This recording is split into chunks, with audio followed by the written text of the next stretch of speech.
கிறிஸ்துவுக்குள் மிகவும் பிரியமான தெய்வ பிள்ளைகளே, பரலோக மன்னா நிகழ்ச்சியின் மூலம் உங்களை சந்திப்பது என்கிறது கர்த்தருக்குள் மிகுந்த மகிழ்ச்சி அடைகிறது. உங்கள் எல்லாரையும் இயேசு கிறிஸ்துவின் இன்ப இனி நாமத்தினாலும் கிராஸ் டிவி ஊழியங்கள் சார்பா என் அன்பின் வாழ்த்துக்கள். இன்றைய பரலோக மன்னா, நீங்கள் விசேஷித்தவர்கள் உங்களுக்கு தெரியுமா? என் அன்பு தெய்வ பிள்ளைகளே, இந்த உலகத்தினுடைய படைப்பில் மனிதனாக்கிய ஒவ்வொருவரும் விசேஷித்தவர்கள். அதிலும் தேவனால் தெரிந்து கொள்ளப்பட்ட நீங்கள் இந்த பூமியில் இருக்கிற எல்லாரிலும் விசேஷித்தவர்கள். ஏன் தெரியுமா? வேதம் சொல்லுகிறது, யாத்ராகமம் 33:16 வாஸ்து பாருங்க. நீர் எங்களோடு இருப்பதினால் இந்த பூமியில் உள்ள சகல ஜாதிகளிலும் நானும் என் ஜனமும் விசேஷித்தவர்கள். என் அன்பு தெய்வ ஜனமே, கர்த்தர் உங்கள் கூட இருப்பதுனால நீங்கள் சம்திங் ஸ்பெஷல். நீங்கள் எல்லாரை காட்டிலும் விசேஷித்தவர்கள். அப்போ ஏன் நம்ம கவலைப்படணும்? நீங்களும் நானும் ஆண்டவருடைய பார்வையில் விசேஷித்தவர்கள். விசேஷித்தவர்களாகிய நீங்கள் எதை குறித்து கலங்க வேண்டிய அவசியமில்லை. என் அன்பு தெய்வ சனமே, இன்றைக்கு ஆண்டவர் மனிதனை பூமியை படைக்கிறார். அந்த படைப்பில் வாஸ்து பாருங்க, மத்தேயு 6வது அதிகாரம் 24 26 வரைக்கும் நீங்கள் வாஸ்து பாருங்க. வேதம் சொல்கிறது, பறவைகளை பார்க்கிறோம், வண்ண மலர்களை பார்க்கிறோம், நீங்கள் விசேஷித்தவர்கள். அவைகளையே உங்கள் பரமபிதா போஷிக்கிறார், பிழைப்பூட்டுகிறார் என்றால் உங்களை அவர் நிச்சயமாய் போஷித்து உங்களை பிழைப்பூட்டி உங்களை ஆச்சரியமும் அற்புதமாய் நடத்துவார். என் அன்பு தெய்வ பிள்ளைகளை, ஆண்டவர் உங்களோடு கூட இருப்பதினால் நீங்கள் விசேஷித்தவர்கள்.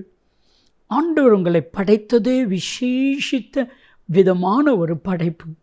அது மாத்திரமல்ல, ஒரு ஸ்பெஷல் அனாயிட்டிங், ஒரு விசேஷித்த அபிஷேகம் உங்கள் ஒவ்வொரு மேலேயும் கர்த்தர் வைக்கிறார். வேதத்தை வாசிக்கும் பொழுது தானியேல் 6வது அதிகாரம் 3வது வசனத்தை நீங்கள் வாசித்து பார்த்தா, தானியேலுக்குள் விசேஷித்த ஆவி இருந்தபடியினால் ராஜா அவனை தேசம் முழுமைக்கும் அதிகாரியாக ஏற்படுத்த நினைத்தார். ஸ்பெஷல் அனாயிட்டிங், ஒரு விசேஷித்த அபிஷேகம். என் அன்பு தெய்வ பிள்ளைகளே, இன்றைக்கு உங்கள் ஒவ்வொருவர் மேலும் ஒரு விசேஷித்த அபிஷேகத்தை கர்த்தர் வைக்கப்படுகிறார். படைப்பில் நீங்களும் நானும் விசேஷித்தவர்கள். தேவனாகிய கர்த்தர் உங்களோடு இருப்பதினால் நீங்கள் விசேஷித்தவர்கள். கர்த்தருடைய அபிஷேகம், விசேஷித்த அபிஷேகம் உங்களுக்குள் கர்த்தர் வைத்தபடியினால் நீங்கள் விசேஷித்தவர்கள். இப்போ உங்கள்கிட்டையும் என்கிட்டையும் ஆண்டவர் எதிர்பார்க்கிற காரியம் என்ன? விசேஷித்த விதமான காரியத்தை எதிர்பார்க்கிறார். மத்தேயு 5:47 நீங்கள் வாசிக்கும் பொழுது, மற்றவர்களை நீங்கள் வாழ்த்துவீர்களானால் நீங்கள் விசேஷித்து செய்கிறது என்ன? ஆயக்காரர்களும் அப்படியே செய்கிறார்களே. நம்ம சிநேகிதர்களை மாத்திரம் வாழ்த்துவீர்களானால், தெரிந்தவர்களை மாத்திரம் நேசிப்பீர்களானால் விசேஷித்து செய்வது என்ன? எதிரியையும் நேசிக்கணும், எதிரிக்கும் நன்மை செய்யணும். அப்படி செய்யும் பொழுது நீங்களும் நானும் விசேஷித்தவர்கள் என்பது இந்த பூமிக்கு தெரியும்.